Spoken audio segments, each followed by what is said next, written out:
Hi friends, இன்றைக்கி நம்ம என்ன பார்க்க போகிறோன்னா சுவாமிநாதன் ஆனந்தராமன் அவங்கள பற்றி ஃபுல் வீடியோ பார்க்க போகிறோம்.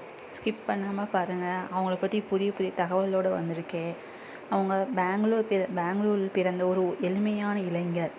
இன்ஜினியரிங் படிச்சுக்கிட்டு இருந்தபோதே வாழ்க்கை ஒரு பெரிய திருப்பம் தந்தது. இன்று தமிழ், கன்னடா, தெலுங்கு 3 மொழியிலும் ரசிகர்கள் மனசை கவர்ந்திருக்கும் நடிகர் இவர்தான் சுவாமிநாதன் ஆனந்தராமன். சுவாமிநாதன் பெங்களூரில் பிறந்தவர். ஆனால் இவருடைய ரூட் தஞ்சாவூர். சாஸ்திரா யூனிவர்சிட்டியில் மெக்கானிக்கல் இன்ஜினியர் படித்தவர்.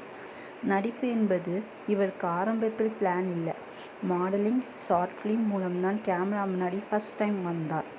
ஆனால் அந்த ஸ்மால் முயற்சி தான் இவரை சீரியல் உலகத்துக்கு கொண்டு வந்தது. ஃபர்ஸ்ட் சீரியல் மிதுன ராசி, கன்னடா.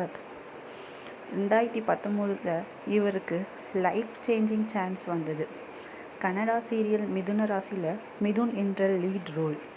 அது எப்படி கிடைத்தது தெரியுமா? இவருடைய நண்பர் தான் இவருடைய ஃபோட்டோஸை கேஸ்டிங் டீம் கிட்ட அனுப்பினார். அப்படி அன்எக்ஸ்பெக்டடாக ஆடிஷனுக்கு அழைப்பு வந்தது. அந்த கதாபாத்திரத்தையும் மணி மைண்டட், கடினமான மனிதர். அதனால் சில நேரங்களில் அந்த கேரக்டர் இவருடைய மனசுக்கே தாக்கம் கொடுத்தது. அந்த நேரத்தில் தான் இவருடைய பேரண்ட்ஸ் சொல்லிட்டாங்க, கதாபாத்திரம் நடிக்கிறது வேற, உங்கள் வாழ்க்கை வேற. அந்த வார்த்தை தான் இவரை மென்டலி பேலன்ஸ் பண்ணியது. 2021 விஜய் டிவி காற்றுக்கொண்ட வேலையில் சூர்யா என்ற கேரக்டர். ஒரு ஸ்ட்ரிக்ட் பேராசிரியர் ஆன இவர் பின்னர் வெண்ணிலாவுடன் காதலில் விழுந்து திருமணம் செய்யும் ட்விஸ்ட். இந்த கதாபாத்திரம் மூலம் தான் தமிழ் ரசிகர்கள் இவரை நெருக்கமாக கனெக்ட் பண்ணிக்கிட்டாங்க. அடுத்து வந்தது மகாநதி. இதில் இவர் விஜய் என்ற CEO role.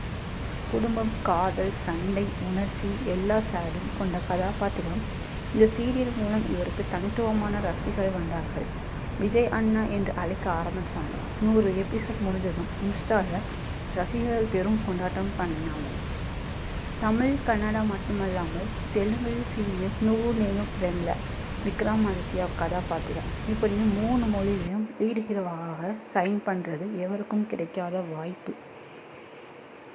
Instagram reels, fan edit, memes எல்லாமே இவரை பற்றி தான். ரசிகர்கள் இவரை பெர்ஃபெக்ட் எமோஷனல் ஆக்டர் என்று அழைக்கிறாங்க. ஆனால் இவரோ எப்பவும் எளிமையானவரோ, கிரவுண்டடாக இருக்கவர். கோஸ்டார்ஸ் கிட்ட எப்பவும் ரெஸ்பெக்ட். பர்சனல் லைஃப் பற்றி சொல்லணும்னா, இன்டர்வியூகளில் இவரை சொல்லியிருக்கிறார், முதல்ல என் கேரியர் ஸ்ட்ராங் பண்ணணும், அதுக்கப்புறம் தான் பர்சனல் லைஃப் பற்றி யோசிப்பேன். அதாவது இன்னும் சிங்கிள் கேரியருக்கு டெடிகேட் பாப்புலாரிட்டி வந்தாலும் தாழ்மையாக இருக்கிறவர். இன்ஜினியராக இருந்து model, Kannada serial hero, Tamil serial, Telugu serial, இப்படி கடந்த கதைகள் சுவாமிநாதனுடைய லைஃப் ஜேர்னி. அவருடைய எந்த ரோல் உங்களுக்கு ரொம்ப பிடிச்சது? மிதுன், சூர்யா இல்லை விஜய்? கமெண்ட்டில் சொல்லுங்கள். இந்த வீடியோ பிடிச்சிருந்தால் லைக் பண்ணுங்கள், ஷேர் பண்ணுங்கள், சப்ஸ்கிரைப் பண்ண மறந்துடாதீங்க.